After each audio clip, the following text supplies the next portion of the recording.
रहा, वो चनामृत हो। महिला उस गंगा जल को लेके जाती है और अपने पति के ऊपर छींटा मारती है और मुख को खोल करके गंगा जल की बूंदे अपने पति के मुख में डालती है। थोड़े देर के बाद उसका पति पुनर्जीवित हो जाता है। बोलिए पवन सुत हनुमान की, संत शिरोमणि तुलसीदास की, राजा रामचंद्र की। उसी कमंडल के गंगा जल को जब वह महिला डालती है तो उसका पति जीवित हो जाता है। और जब जीवित हो जाता है तो ये चर्चाएं फैल जाती हैं नगर। जैसे पहले यहाँ कोई नहीं जानता था शिव महापुराण, तो अभी भी कोई लोग नहीं जानते कि शिव महापुराण जो होता है। रामचरितमानस जानते हैं, भागवत कथा जानते हैं, शिव महापुराण कथा क्या होता है ये जल्दी कोई नहीं जानता। क्यों? शिव महापुराण कोई जल्दी बांचने भी नहीं बैठता। क्यों? क्योंकि इस शिव महापुराण के नाम पर कमाई नहीं की जा सकती। शिव महापुराण के नाम पे जो भी पैसा लिया गया वो उसी में खर्च होगा। उसके अलावा अगर आपने अपने ऊपर खर्च किया, मैं अगर लेकर के अपने ऊपर खर्च करूं तो मैं नर्क का भागी होऊंगा। तमाम तरह के दुख और यातनाएं भोगनी पड़ती हैं। इसलिए शिव महापुराण के कथा बांचने से पहले कोई जल्दी तैयार नहीं होता, क्योंकि इसमें बचता नहीं। अब भागवत में तो मोटी रकम मिलेगी, शिव महापुराण में नहीं मिलेगी। शिव महापुराण में ये लिखा है कि शिव पे चढ़ गया जो वो भूत और प्रेत का हो गया। शिव कथा के नाम पर आप उनके खर्च को वहन कर सकते हैं, अन्यथा कमाई का साधन मत बनाइए। जिस दिन कमाई का साधन व्यासपीठ बन जाता है उस दिन नुकसान छोड़ फायदा नहीं। मैं उतना ही पर्याप्त लेता हूं जितना खर्च, उससे ज्यादा जब बच जाता है, कभी बचता तो है नहीं, जेब से लग जाता है। अगर बच भी गया तो वो माँ के ही काज में खर्च होगा, अन्यथा और कहीं अपने ऊपर मैं खर्च नहीं कर सकता। ये शिव महापुराण, इसलिए कोई ब्राह्मण जल्दी शिव महापुराण कथा बांचने नहीं बैठता। न शिव महापुराण की महात्मा को बताया जाता है। शिव महापुराण में वो उपाय हैं कि अगर आप उपायों को कर ले आपके बहुत से संकट दूर हो सकते हैं। और मैं यहाँ पर महाकाली के वो रहस्यमयी पुराण, महाकाली रहस्य और शिव महापुराण के मार्फत से लोगों का कष्ट को दूर करता है।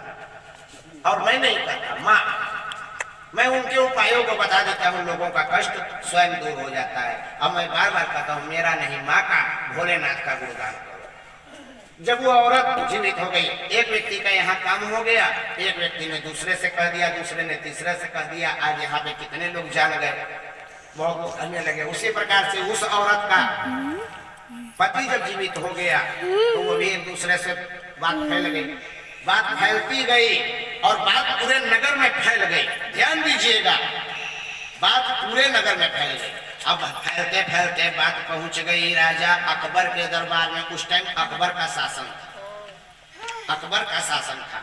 अकबर के दरबार में बात पहुंच जाती है। अकबर कहते हैं नहीं कहे, हाँ, हमारे राज्य में एक संत शिरोमणि ऐसे हैं जो मृत व्यक्ति को भी जिला देते हैं। राजा ने कहा तुलसीदास को पकड़ के लेके आओ। तुलसीदास आ गए। अकबर ने कहा हमने सुना है आप मृत व्यक्ति को जिला देते हैं। तुलसीदास हाथ जोड़ के कहे सरकार, माई बाप, हमारे में ऐसी क्या शक्ति, वो तो मेरे पास कमंडल रखा था, गंगा जल रखा था, मैंने अपने ऊपर विश्वास करके, राम पर विश्वास करके, हनुमान पर विश्वास करके उस गंगा जल को दे दिया कि ले जाओ पिला दो, तुम्हारा पति जिंदा हो जाएगा। हम क्या जान रहे थे, हमने तो यूं ही दे दिया और उसका दुख दूर हो गया और वो जीवित हो गया। मैं कोई यंत्र मंत्र नहीं करता। हमसे भी लोग पूछे कि बाबा ऐसा आपने क्या किया कि वो दिल्ली में बीमार किडनी के रोगी थी, कैसे ठीक हो गई? हमने कहा हमने कुछ नहीं किया, हमने तो लिखा था कि पीपल का पत्ता को पूजा करो पिपलेश्वर महादेव की। मैंने पिपलेश्वर महादेव की पूजा करके प्रसाद दे दिया, वो कैसे ठीक हुआ? हम कह रहे हम कोई यंत्र मंत्र नहीं जानते। इनका कुष्ठ रोग कैसे ठीक हो गया?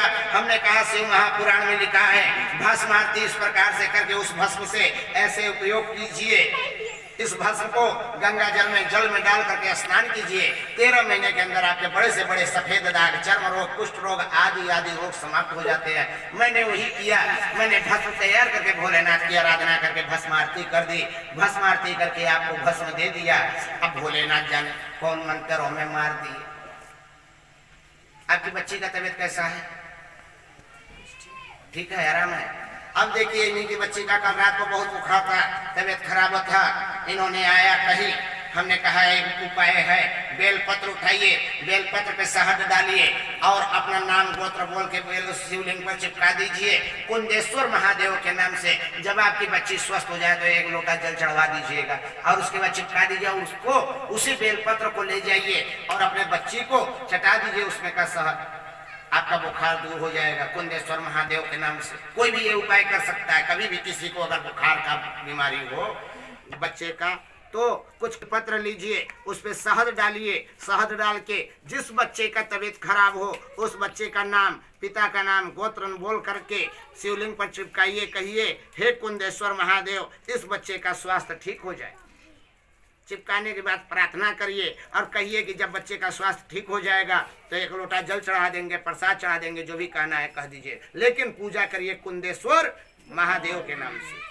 कुंदेश्वर महादेव के नाम से पूजा करिए, कहिए। उसके बाद उस बेलपत्र को उठा लीजिए और उस बेलपत्र को ले जाके बच्चे को चटा दीजिए। उस शहद को, बेलपत्र खिलाना नहीं है, केवल शहद चटाना है। शहद चटा दीजिए, आपको खुद समझ में आ जाएगा, बुखार दूर हो जाएगा। अगर दूसरे दिन फिर हुआ तो फिर वैसे ही कर दीजिए। 5 दिन लगातार ऐसा करिए, बच्चे का बुखार स्वस्थ हो जाएगा। अगर ज्यादा दिक्कत हो रहा है, 1 लोटा जल लीजिए, शिवलिंग पर अर्पित कीजिए, कुंदेश्वर महादेव का नाम लेकर के बगल से जहाँ से जलाधारी से जल गिरता है वहीं एक कटोरा लगा करके जल को झेल लीजिए। उस जल को ले जाके बच्चे को छिड़क दीजिए और बच्चे को पिला दीजिए। टाइफाइड मलेरिया जैसा बुखार भी दूर हो जाता है। बोलिए कुंदेश्वर महादेव की जय।